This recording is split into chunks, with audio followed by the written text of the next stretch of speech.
안녕하세요. 응? 정수기 점검 나왔습니다. 네, 어서 들어오세요. 정숙이 청년이 온 그날 저는 눈을 뗄 수 없었어요.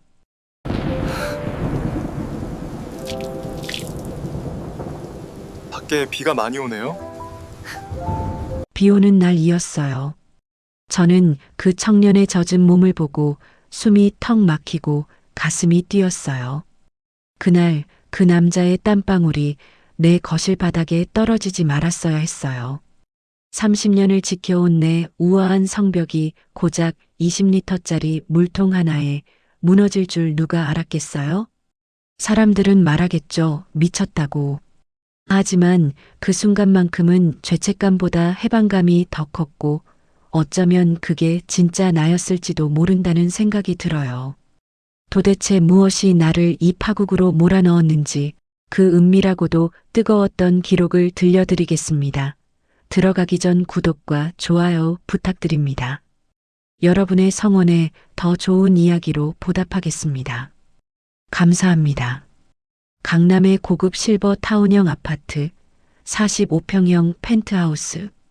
겉으로 보기엔 남부러울 것 없는 평온한 수조 같았지만 그 속에 나는 박제된 인형처럼 메말라가고 있었죠.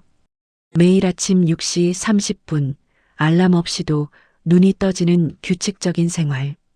남편 강민호는 7시 정각에 식탁에 앉아 신문을 펼치고 나는 그의 건강을 위해 준비한 샐러드와 저염식 아침을 내려놓으며 또 하루를 시작하곤 했어요. 20년 넘게 이어온 루틴이었지만 그 사이 우리는 식탁 양쪽 끝에 앉은 남남이 되어버렸죠. 커피 더 드릴까요?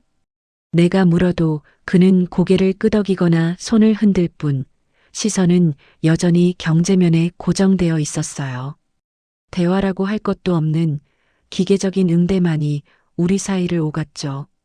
남편의 무관심은 이미 일상이 되어버렸고 50대 후반의 나이에도 여전히 무언가를 갈구하는 내 안의 불꽃은 식을 줄 몰랐기에 늘 마음 한구석이 허전했거든요. 밤이면 침대에 나란히 누워도 그와 나 사이에는 보이지 않는 베를린 장벽이 가로놓여 있었고 그의 등을 바라보며 천장만 응시하는 시간이 점점 길어졌어요. 주변 사람들은 부러워했죠. 의사 남편의 강남 펜트하우스, 한 달에 한 번씩 가는 피부과와 필라테스 강습, 백화점 VIP 라운지 출입. 겉보기엔 완벽한 삶이었으니까요. 하지만 그 누구도 몰랐어요. 내 안이 얼마나 비어 있는지. 사회적 체면과 경제적 안정이라는 이름으로 포장된 이 삶이 실은 정교하게 만들어진 감옥이라는 것을 말이에요. 그러던 어느 날 고요한 내 일상에 묵직한 돌덩이 하나가 던져졌는데 젊고 탄탄한 체격을 가진 배달 기사 진우가 내 앞에 나타난 거예요. 5월의 어느 화창한 오후였어요. 정수기 필터 교체 알림을 받고 예약을 해둔 날 초인종이 울렸죠. 정수기 점검 나왔습니다. 문을 열자 거기 20대 후반쯤 되어 보이는 젊은 남자가 서 있었어요. 검게 그을린 피부, 넓은 어깨, 그리고 반팔 유니폼 사이로 드러난 탄탄한 팔 근육. 순간 나도 모르게 시선을 멈추고 말았죠. 안녕하세요, 저기. 정수기가 어디 있나요? 그의 목소리에 정신을 차리고 부엌을 가리켰어요.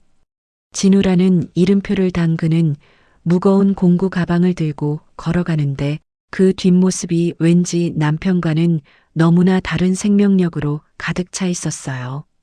그의 등장은 건조하던 내 공간에 묘한 긴장감을 불어넣었고 나는 나도 모르게 그를 의식하며 닫혀있던 감정의 문을 조금씩 열기 시작했답니다.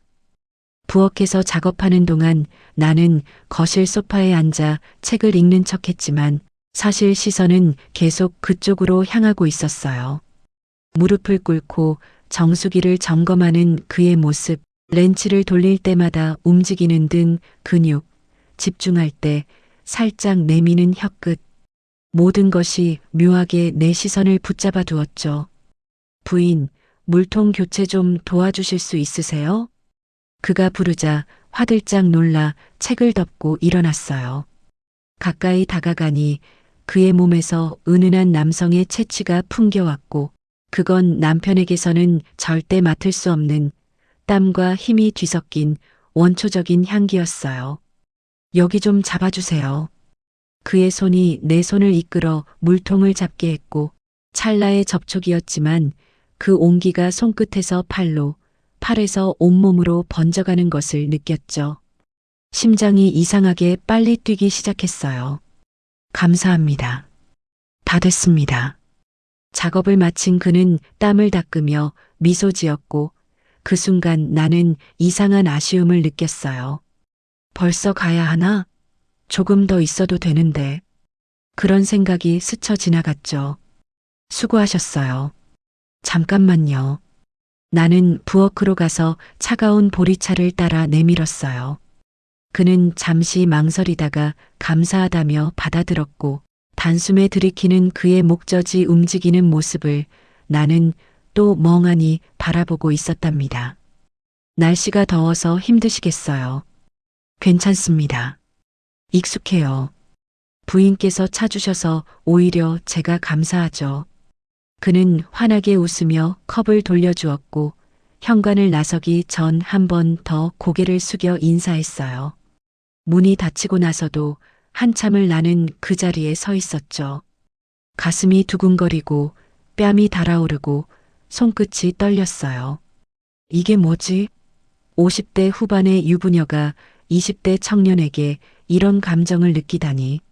말도 안 되는 일이었지만 부정할 수 없었어요.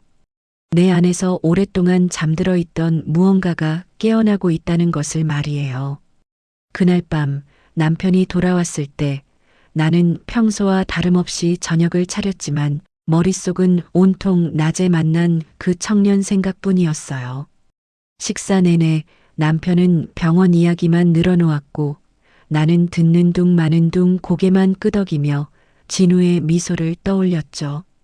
그날부터 나는 정수기 물이 빨리 떨어지기를 기다리게 되었어요.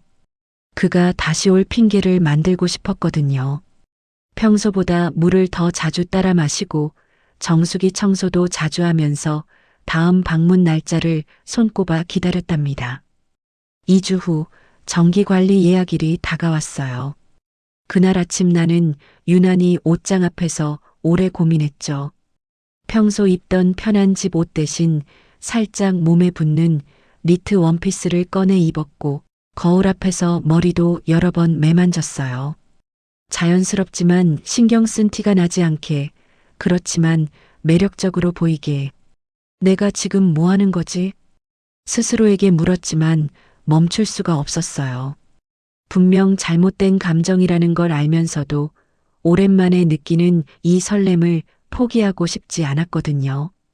초인종이 울렸을 때 심장이 쿵쾅거렸어요. 숨을 한 번 크게 들이쉬고 문을 열자 역시나 진우가 서 있었죠. 안녕하세요, 부인. 정기관리 나왔습니다.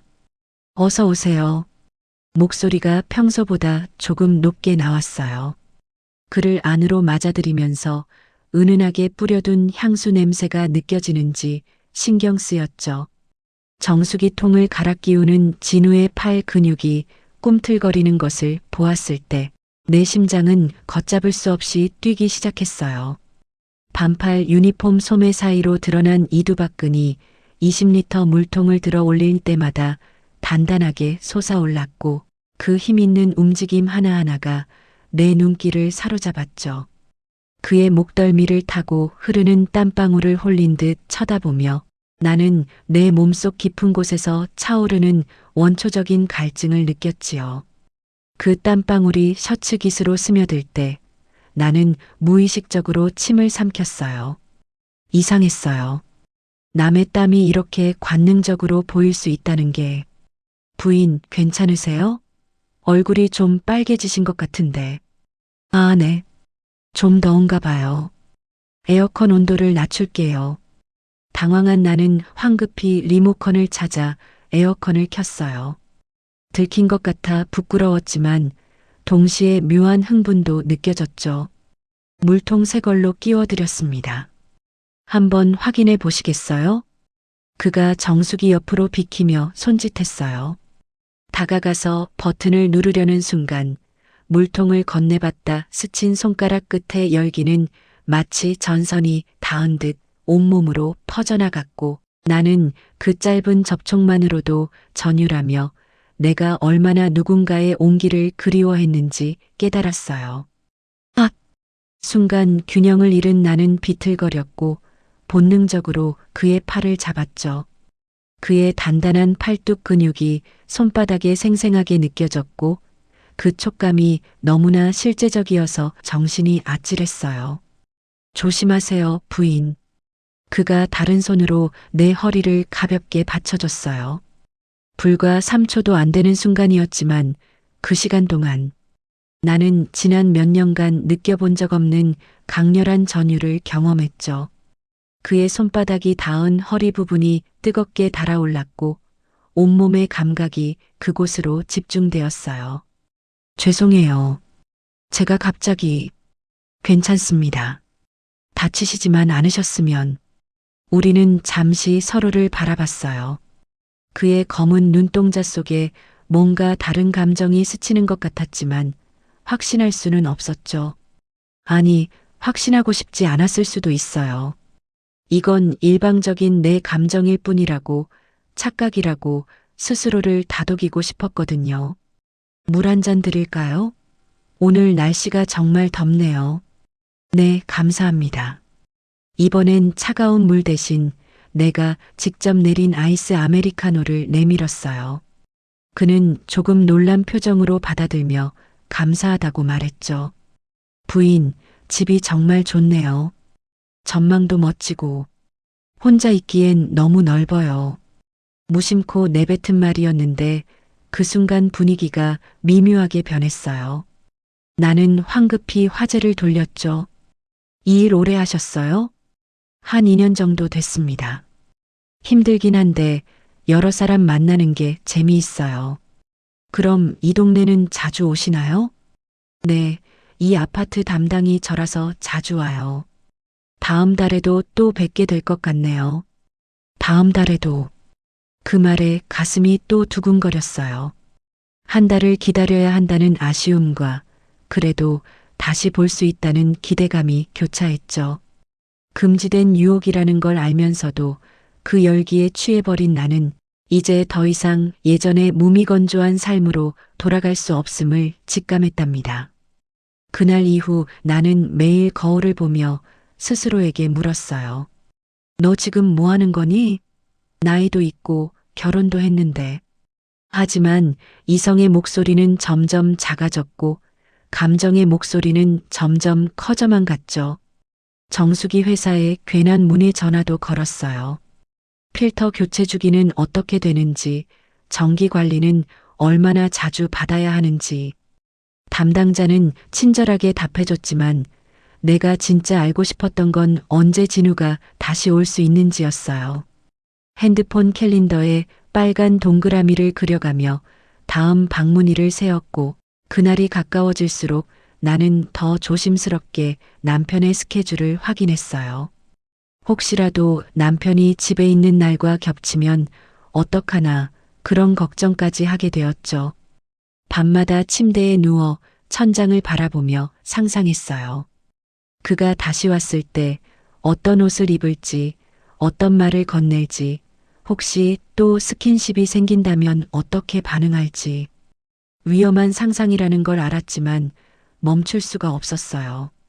그렇게 한 달이 흘렀고 그 한 달 동안 나는 조금씩 변해갔어요. 거울을 더 자주 보게 됐고 피부 관리에 더 신경 쓰게 됐고 집안을 더 예쁘게 꾸미게 됐죠. 모두 그를 위한 준비였어요. 6월의 장마가 시작되던 날이었어요. 비가 억수같이 쏟아지는 오후 갑작스러운 폭우에 하늘이 찢어질 듯 천둥이 쳤고 창밖으로 빗줄기가 사납게 내리쳐 전망이 뿌옇게 흐려졌죠. 그날은 정기 방문일이 아니었어요. 하지만 며칠 전부터 정수기에서 이상한 소리가 나기 시작해서 나는 기회다 싶어 긴급 수리를 신청했죠. 남편은 학회 때문에 부산에 내려가 있었고 집엔 나 혼자뿐이었어요. 초인종이 울렸을 때 시간은 오후 3시. 문을 여니 젖은 옷을 입고 들어온 진우의 모습은 그 자체로 치명적인 자극이었어요. 빗물에 흠뻑 젖은 유니폼이 몸에 달라붙어 선명한 근육의 윤곽을 드러냈고 젖은 머리카락에서 물방울이 뚝뚝 떨어졌죠. 죄송합니다, 부인. 우산이 뒤집어져서. 어머, 빨리 들어오세요.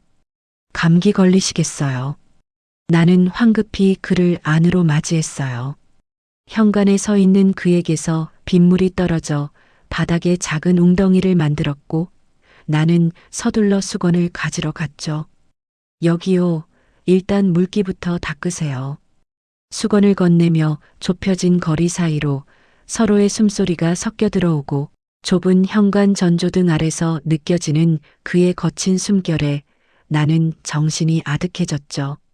그는 수건으로 얼굴과 머리를 닦기 시작했고 나는 그 모습을 멍하니 바라보고 있었어요. 정말 죄송합니다. 이렇게 물을 많이 흘려서. 괜찮아요. 제가 걸레 가져올게요. 그보다 옷이 다 젖었네요. 잠깐만요. 나는 안방으로 가서 남편의 옷장을 열었어요. 남편 것 중에 제일 큰 티셔츠와 트레이닝 바지를 꺼내 들고 나왔죠. 이거라도 입으세요. 감기 걸리시면 안 되잖아요. 괜찮습니다, 부인. 이러시면. 아니에요. 일하시려면 옷부터 갈아입어야죠. 화장실 쓰세요. 반쯤은 강제로 옷을 떠밀듯 건네자 그는 난처한 표정으로 옷을 받아들고 화장실로 들어갔어요. 문이 닫히는 소리를 들으며 나는 가슴이 두근거림을 느꼈죠. 지금 내 집 화장실에서 그가 옷을 벗고 있다는 사실이 그의 젖은 옷과 벗은 몸이 한 겹의 문을 사이에 두고 있다는 상상이 나를 어지럽게 만들었어요. 잠시 후 화장실 문이 열리고 남편의 옷을 입은 진우가 나왔어요. 조금 큰 옷이었지만 오히려 그게 더 편안하고 야릇한 분위기를 만들었죠. 집이라는 사적인 공간에서 남편의 옷을 입고 있는 다른 남자. 그 상황 자체가 나를 흥분시켰어요. 옷은 제가 건조기에 돌려둘게요. 금방 마를 거예요. 정말 감사합니다. 이렇게까지 해주시고. 뭐려? 당연한 거죠. 그의 젖은 옷을 받아들 때 손이 스쳤어요. 그리고 우리는 잠시 서로를 바라봤죠. 창밖으로 번개가 번쩍이며 거실을 환하게 밝혔고 이어지는 천둥 소리에 나는 움찔했어요. 번개 무서우세요? 아, 조금요. 어릴 때부터. 괜찮습니다. 제가 빨리 수리하고 갈게요. 남편에게서는 단 한 번도 느껴본 적 없는 원초적인 남성미에 압도된 나는 어느새 그의 젖은 셔츠 위로 손을 올리며 금기시되었던 욕망을 표출하고 말았어요. 아니, 정확히는 건조기에 옷을 넣으러 가는 척하다가 순간적인 충동으로 그에게 다가가 버렸죠. 부인. 그의 목소리가 낮게 떨렸어요. 나는 그의 팔에 살짝 손을 올렸고 그 순간 시간이 멈춘 것 같았어요. 우리 사이의 공기가 무거워지고 호흡이 가빠지고 심장이 미친 듯이 뛰기 시작했죠. 저기, 수리부터 해야 할 것 같은데. 그가 먼저 물러섰어요. 그의 눈빛에는 당황스러움과 동요가 뒤섞여 있었지만 동시에 완전히 거부하는 것도 아니었죠. 나는 얼굴이 화끈거렸어요. 아, 네. 죄송해요. 제가. 아니에요. 부인이 잘못하신 건. 그는 말을 끝맺지 못하고 공구 가방을 들고 부엌으로 갔어요. 나는 그 자리에 멍하니 서서 내가 방금 무슨 짓을 한 건지 깨달았죠. 하지만 후회는 들지 않았어요. 오히려 더 원하게 되었어요. 정수기를 수리하는 동안 나는 커피를 내렸어요. 손이 떨려서 잔을 놓칠 뻔했지만 어떻게든 진정시키려 애썼죠. 그리고 그에게 다가가 커피를 건넸어요. 수고하세요. 감사합니다. 그가 커피잔을 받을 때 또 손이 스쳤어요. 이번엔 우연이 아니었어요. 나는 의도적으로 손을 조금 더 오래 대고 있었고 그도 바로 떼지 않았죠. 창밖으로 비는 여전히 세차게 내렸고 천둥 소리는 계속 울려 퍼졌어요. 그 광음 속에서 우리 둘만의 긴장감이 팽배해졌죠. 부인 할 말이 있는데요. 뭔데요? 요즘 부인께서 저를 보시는 눈빛이 제가 착각하는 걸 수도 있지만 나는 숨이 멎는 것 같았어요. 들켰구나. 그런데 이상하게 부끄러움보다는 해방감이 느껴졌죠. 착각이 아니에요. 내가 대답했을 때 그의 눈이 커졌어요. 그리고 우리는 한참을 말없이 서로를 바라봤죠. 부인, 이러시면 안 돼요. 저도 힘들어요. 그의 고백에 심장이 터질 것 같았어요.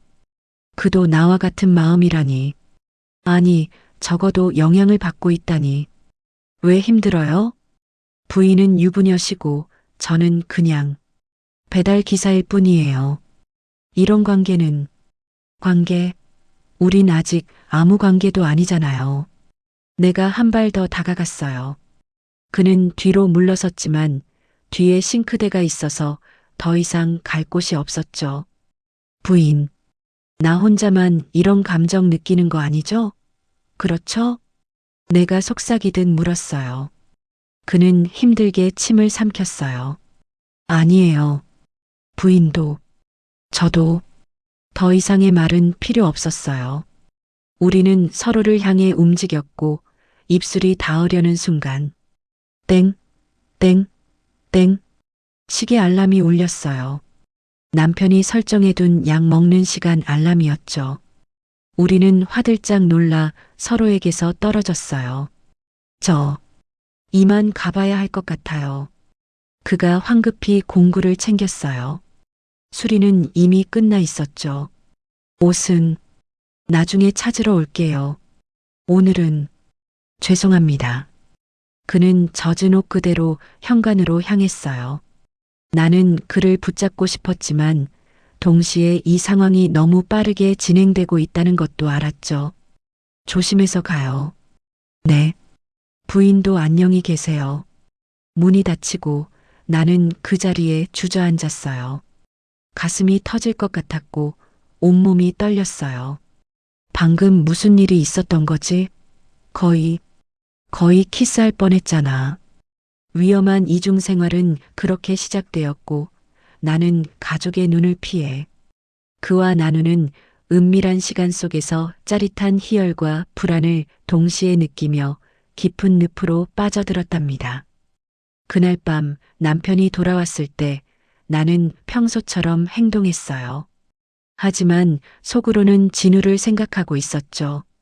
그의 떨리는 목소리, 당황한 표정, 나를 바라보던 뜨거운 눈빛.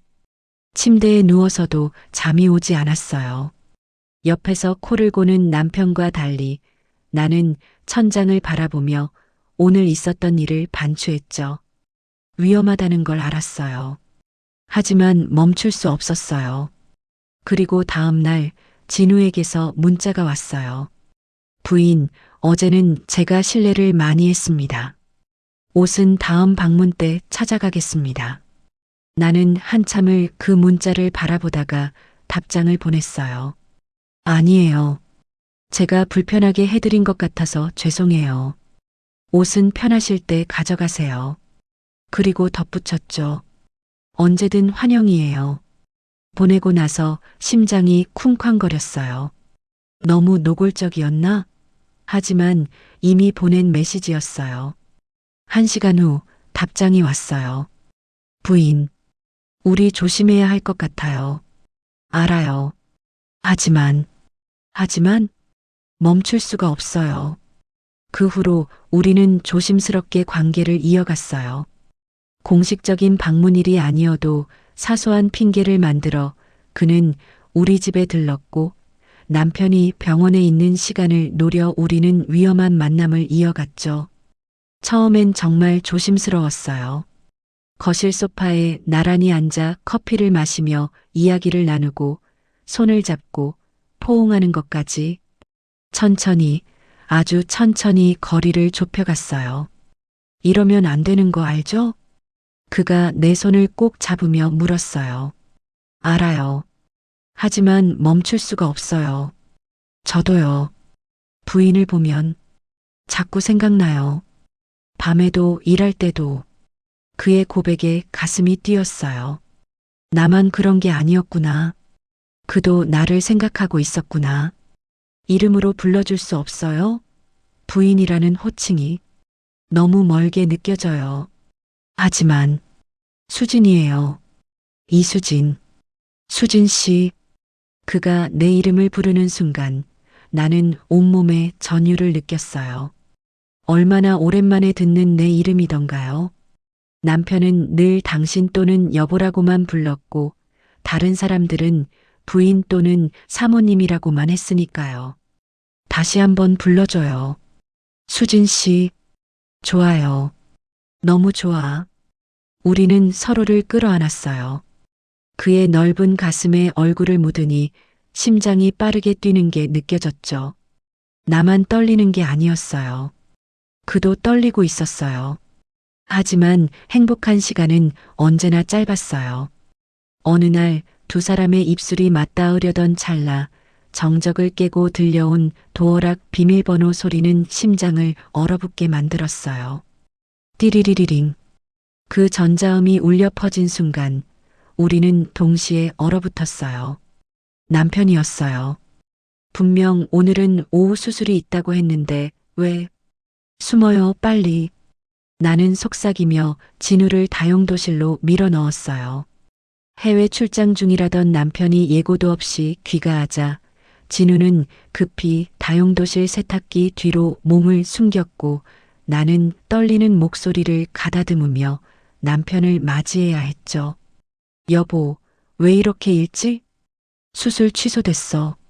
환자 컨디션이 안 좋아서. 남편은 피곤한 표정으로 들어오며 넥타이를 풀었어요. 나는 최대한 평온한 척하며 그의 가방을 받아들었죠. 하지만 심장은 터질 것 같았어요. 저녁 준비는? 아직. 이제 하려던 참이었어요. 그래. 나 먼저 샤워 좀 하고 올게. 남편이 안방으로 들어가자 나는 조심스럽게 다용도실 문을 열었어요. 진우는 세탁기와 선반 사이 좁은 공간에 웅크리고 있었죠. 지금 나가야 해요. 어떻게요? 남편분이. 샤워하는 동안 빠져나가요. 10분 있어요. 등 뒤로 흐르는 식은땀과 터질 듯한 심박수 속에서 아슬아슬하게 위기를 넘겼지만 그 공포는 이상하게도 더 큰 쾌락이 되어 나를 자극하더군요. 진우가 현관문을 열고 나가는 순간까지 나는 숨도 제대로 쉬지 못했어요. 문이 닫히고 남편의 샤워 소리가 멈추기 직전. 정말 아슬아슬한 타이밍이었죠. 여보, 뭐 하고 있어? 욕실에서 나온 남편이 물었어요. 아, 저녁 메뉴 생각하고 있었어요. 오늘은 그냥 간단하게 시켜 먹자. 피곤해서. 알았어요. 저녁 내내 나는 진우에게 문자를 보낼지 고민했어요. 무사히 나갔는지 놀라지는 않았는지. 하지만 남편 앞에서 핸드폰을 꺼낼 수가 없었죠. 밤 11시 남편이 잠든 후에야 조심스럽게 화장실로 가서 문자를 확인했어요. 진우에게서 메시지가 와 있었어요. 무사히 나왔어요. 정말 놀랐지만 괜찮아요. 수진 씨는 괜찮으세요? 응, 괜찮아. 미안해. 정말 놀랐지? 많이요. 하지만 이상하게 더 떨렸어요. 수진 씨와 함께 있다는 게 더 실감났달까? 그의 메시지를 읽으며 나는 웃었어요. 나도 같은 감정이었거든요. 관계를 들킬지도 모른다는 긴장감은 오히려 우리 사이를 더 뜨겁게 달구었고 나는 이제 남편이 옆방에 있는데도 그 남자의 손길을 그리워하는 위험한 중독에 빠져버렸어요. 다음 만남은 더 조심스러워졌지만 동시에 더 대담해지기도 했어요. 위험을 각오하고 만나는 그 스릴 이 우리를 더욱 가깝게 만들었죠. 수진 씨, 이러다가 정말 큰일 나는 거 아니에요? 알아요. 하지만 당신 없이는 이제 못 살 것 같아요. 저도요. 미치겠어요, 정말. 우리는 서로를 꼭 껴안았어요. 남편의 병원 스케줄을 확인하고 그의 동선을 파악하고 혹시 모를 상황에 대비해 비상 탈출로까지 점검하면서도 우리는 만남을 멈출 수 없었어요. 어느 날은 남편이 집에 있는데도 베란다에서 몰래 통화를 했어요. 지금 어디예요? 차 안이요.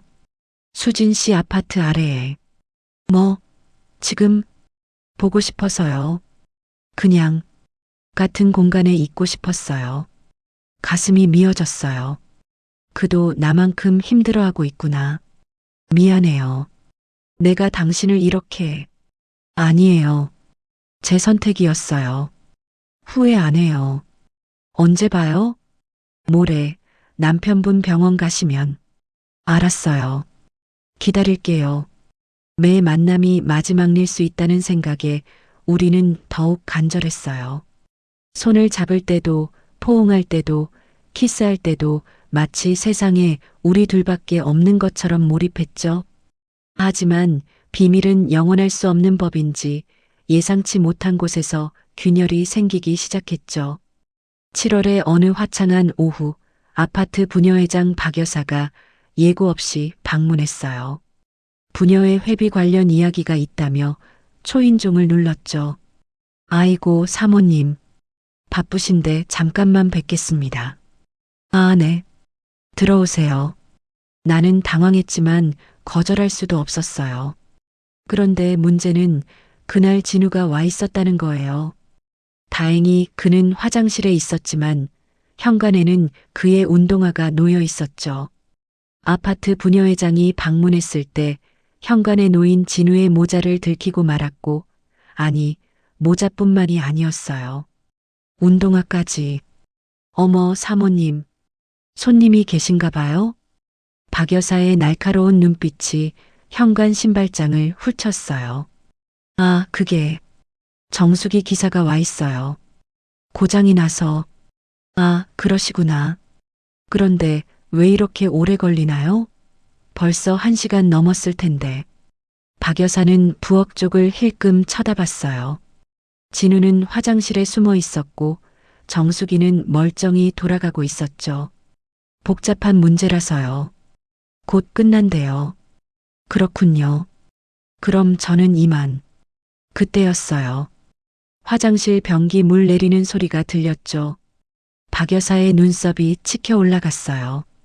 정수기 기사가 화장실을? 물이 급해서 좀 쓰게 했어요. 일하시는 분이니까. 아, 그렇군요.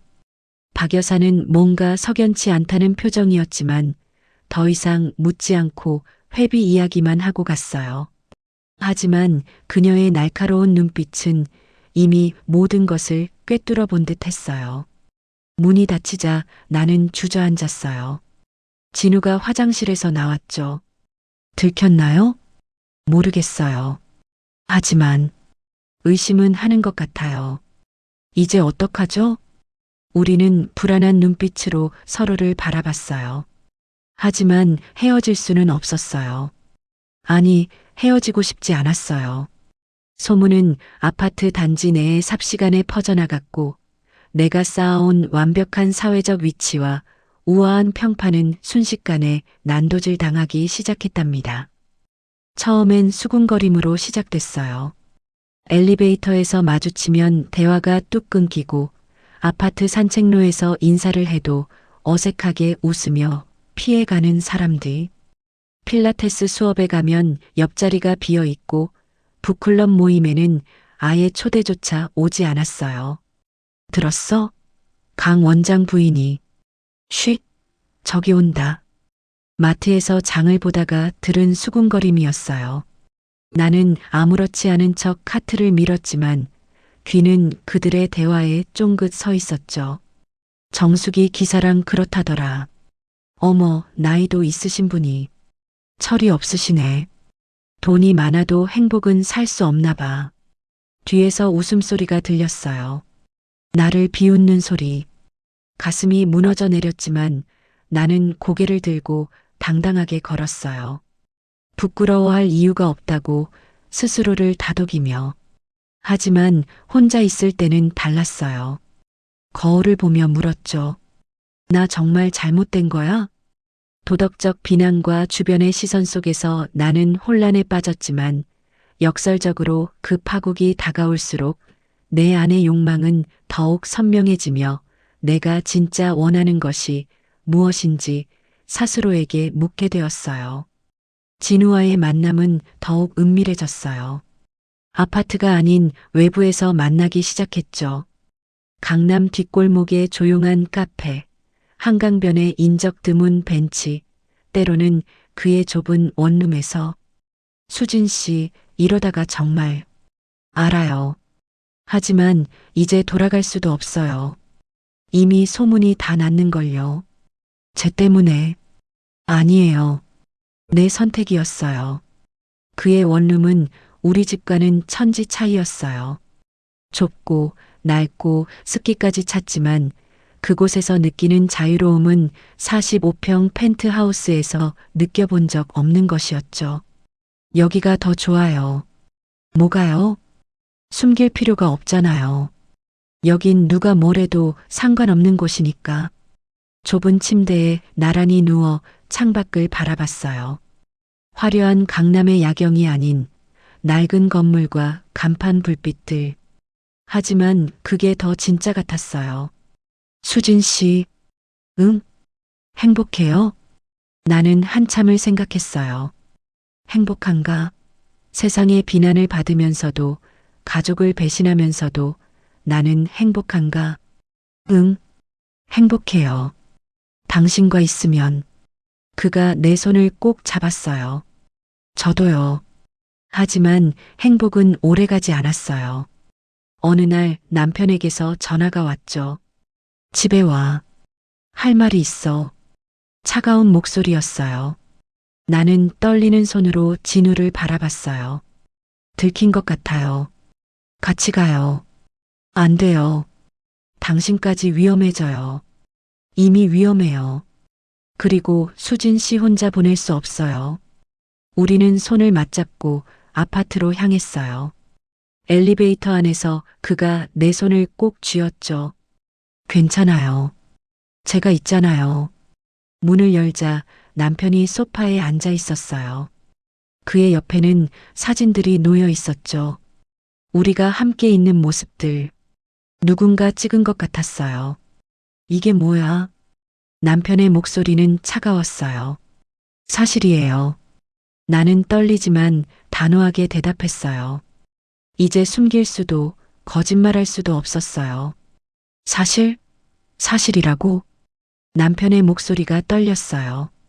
분노인지 배신감인지 아니면 둘 다인지 알 수 없었죠. 강민호 씨, 나는 이제 입 닥쳐. 30년을 같이 살았는데 30년을 배달기사? 이 젊은 놈이랑? 남편이 진우를 향해 손가락질했어요. 진우는 나를 뒤로 감싸며 막아섰죠. 죄송합니다. 하지만 수진 씨를 모욕하지는 마세요. 뭐, 내가 지금 뭐라고? 남편이 진우에게 달려들려는 순간 나는 그 사이에 섰어요. 그만해요. 이건 당신과 나의 문제예요. 문제라고? 넌 지금 나한테 이혼하자는 거야? 결국 모든 것이 드러나 가족의 배신감과 충격이 폭발하던 그 순간 나는 더 이상 위선적인 가면을 쓰지 않기로 결심했어요. 그래요. 이혼해요. 그 말이 내 입에서 나오는 순간 세상이 멈춘 것 같았어요. 남편의 얼굴이 새하얗게 질렸고 진우는 놀란 눈으로 나를 바라봤죠. 너 미쳤구나. 완전히 미쳤어. 미쳤을 수도 있어요. 하지만 이게 나예요. 진짜 나, 진짜 나. 50대 후반의 젊은 남자 쫓아다니는 게 진짜 너라고? 남편의 말이 비수처럼 꽂혔어요. 하지만 나는 흔들리지 않았어요. 아니요. 내 감정에 솔직한 게 진짜 나예요. 30년 동안 당신 곁에서 인형처럼 살았어요. 당신이 원하는 아내, 사람들이 원하는 사모님. 하지만 단 한 번도 내가 원하는 나로 살아본 적이 없었어요. 그래서 바람을 피워 사랑이에요. 내 대답에 남편이 비웃었어요. 사랑? 나이 차이가 몇 살인데? 20년? 25년? 그게 사랑이야?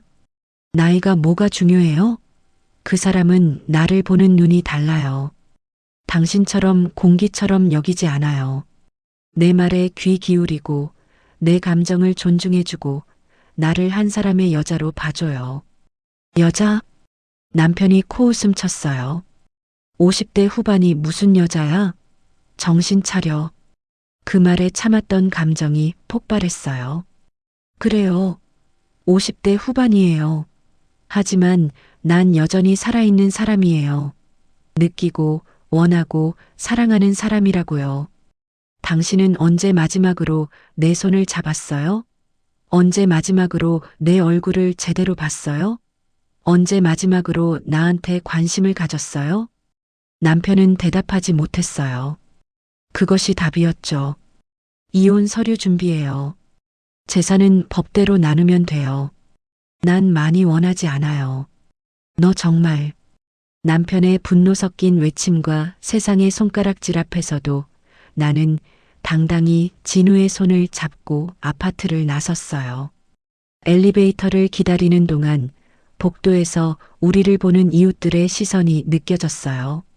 수군거림도 들렸죠. 하지만 나는 고개를 숙이지 않았어요. 수진 씨, 괜찮아요. 이미 각오한 거예요. 우리는 손을 맞잡고 아무도 없는 교회의 낡은 펜션으로 향했어요. 진우가 예약해둔 곳이었어요. 남편과의 대치가 예상됐을 때를 대비해서 펜션은 정말 낡았어요. 벽지는 곳곳이 벗겨져 있었고 가구들도 오래된 것들이었죠. 하지만 이상하게 편안했어요. 여기서 잠시 쉬어요. 당분간. 고마워요. 당신까지 이렇게 당연한 거예요. 수진 씨가 저 때문에 모든 걸 잃었는데 잃은 게 아니에요. 버린 거예요.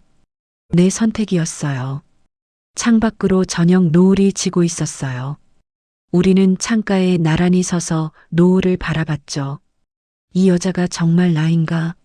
라는 물음이 머릿속을 스쳤지만 나는 생애 처음으로 자신의 욕망이 이끄는 대로 온몸을 던져 불타올랐답니다. 그날 밤 우리는 서로를 확인했어요. 30년 결혼 생활에서 느껴본 적 없는 열정과 진심을. 남편과의 관계는 의무였다면 진우와의 관계는 갈망이었어요. 두렵지 않아요? 그가 물었어요. 두려워요. 너무. 하지만 더 두려운 건 당신 없이 다시 그 메마른 삶으로 돌아가는 거예요. 저도요. 수진 씨 없는 삶은 상상할 수 없어요. 우리는 서로를 끌어안았어요. 세상이 뭐라든 사람들이 뭐라든 이 순간만큼은 우리가 전부였어요. 껍데기뿐인 결혼 생활을 유지하느냐 아니면 욕망하는 인간으로서의 삶을 택하느냐는 갈림길에서 나는 비로소 나 자신을 위한 선택을 내리게 된 것이죠. 다음 날 아침 변호사 사무실에 전화를 걸었어요. 이혼 절차를 시작하기 위해서. 진우는 내 옆에서 손을 꼭 잡아줬죠. 후회 안 해요? 단 한 번도. 힘들 거예요. 재산 분할도 주변 시선도. 알아요. 하지만 이게 내가 원하는 삶이에요. 변호사는 차분하게 설명해 줬어요. 재산의 절반을 받을 권리가 있다고. 하지만 불륜이 입증되면 조금 불리할 수 있다고. 괜찮아요. 많이 원하지 않아요. 부인 30년을 헌신하셨는데 헌신이 아니었어요. 그냥 살았을 뿐이에요. 진짜 삶이 아니라 그냥 시간을 보낸 거예요. 변호사는 나를 이해하지 못하는 표정이었어요.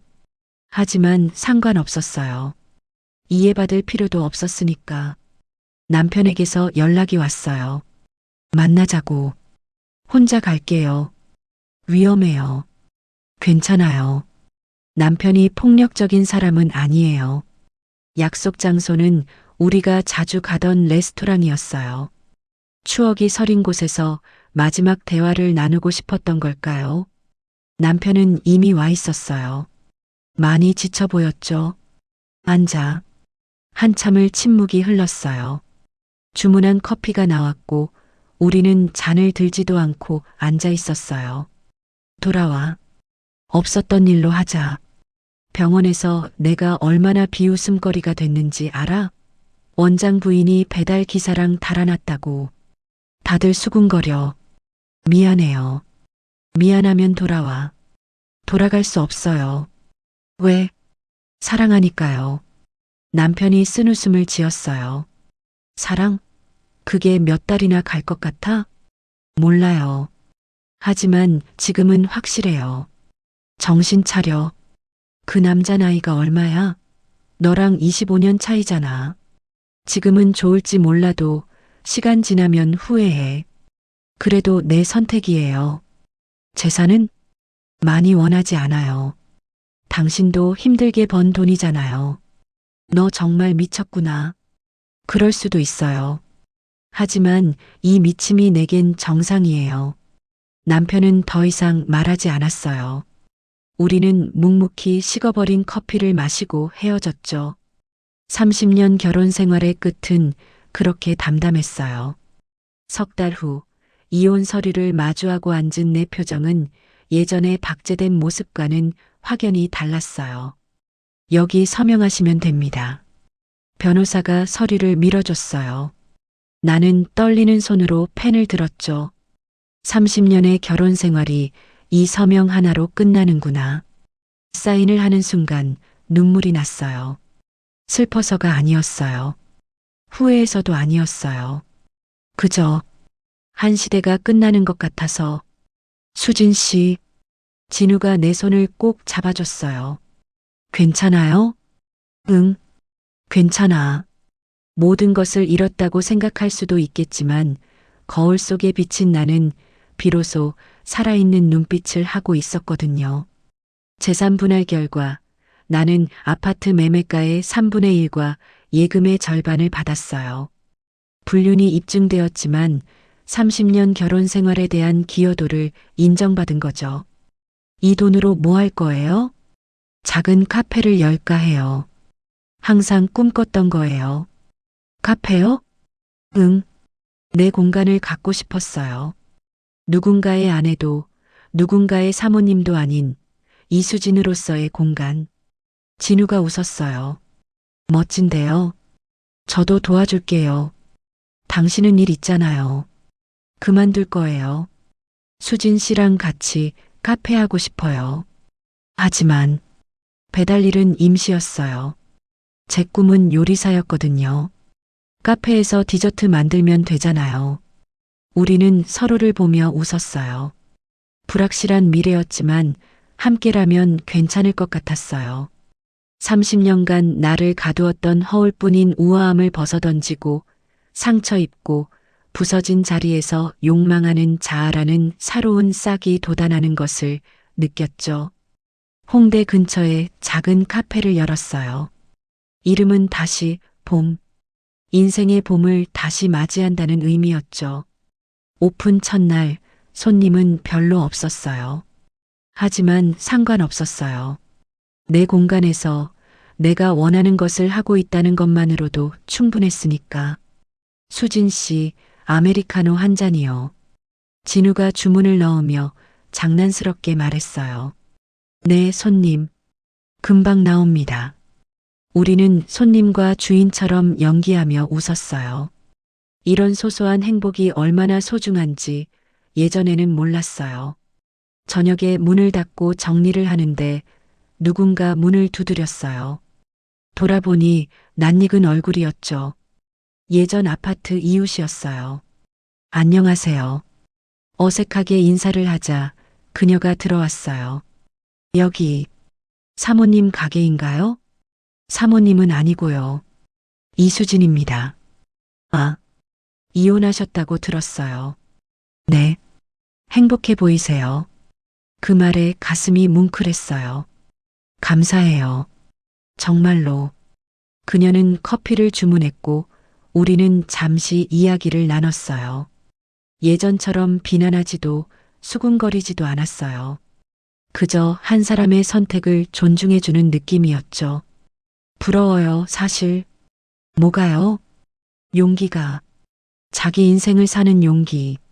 그녀가 떠난 후 나는 한참을 생각했어요. 용기. 그래, 이게 용기였구나. 밤늦게 진우와 함께 카페 테라스에 앉아 와인을 마셨어요. 후회해요? 왜 자꾸 그걸 물어요? 궁금해서요. 정말로. 한 번도 후회한 적 없어요. 이게 내 선택이니까. 힘들 때도,